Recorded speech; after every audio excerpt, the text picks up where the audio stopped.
గాని మన నిమిత్తము యేసయ్య మన పాపముల నిమిత్తము అనేకుల పాపములను భరించుచు తిరుగుబాటు చేసిన వారిని గురించి ఆయన ఏం చేశాడంట? విజ్ఞాపనము చేశాను. అనేకుల పాపాన్ని ఎవరు భరించారు?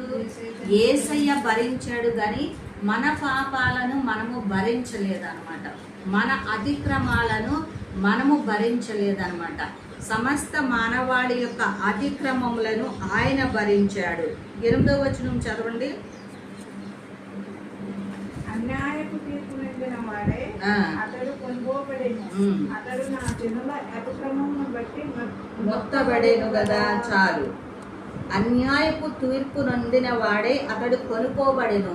ఆయనలో ఏ దోషము లేకపోయినా గాని ఆయన ఎవరి అతిక్రమముల కొరకు వెళ్ళాడు?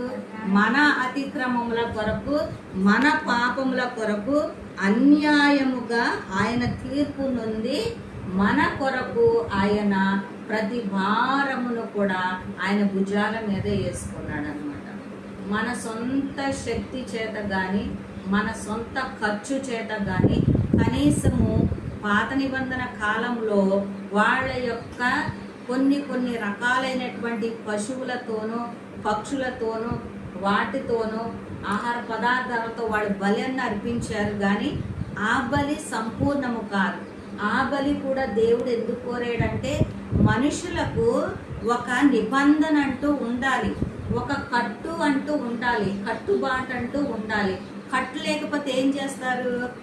జనులు నశించుతారని చెప్పని వాక్యం ఉంది. కట్టు లేని ఎడల అంటే దేవుని వాక్యం అనేటువంటి నిబంధన కట్టు అనేది లేకపోతే మనుషులు ఏం చేస్తారు? కట్టు తప్పిపోతారంట, మనుషులు దారి తప్పిపోతారనమాట. అందుకని ఒక పద్ధతి అనేది దేవుడు ఇజ్రాయేలీకి ఇచ్చాడు అనమాట.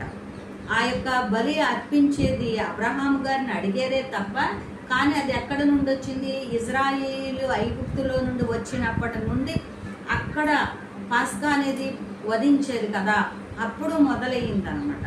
అక్కడ నుండి యేసుక్రీస్తు ప్రభులు వారు పాస్కా పండుగ రోజునే ఆయన్ని సిలువలో చంపేశారు అనమాట. ఆ ఫస్ట్ పాస్కా ఐగుప్తులో మోషే గారి ద్వారా మొదలైతే లాస్ట్ పాస్కా యేసుక్రీస్తు ప్రభుల ద్వారా యెరూషలేములో ముగించారు. మరి ఇప్పుడు ఇజ్రాయేలీలు మరి ఇంకా అర్పిస్తున్నారో లేదో మనకైతే అది పూర్తిగా మనకు తెలియదు. కానీ మనకు మాత్రము సర్వలోకానికి కూడా యేసుక్రీస్తు ప్రభువుని అంగీకరించిన ప్రతి ఒక్కరికి కూడా మరి పాప పరిహారార్థ బలి యేసు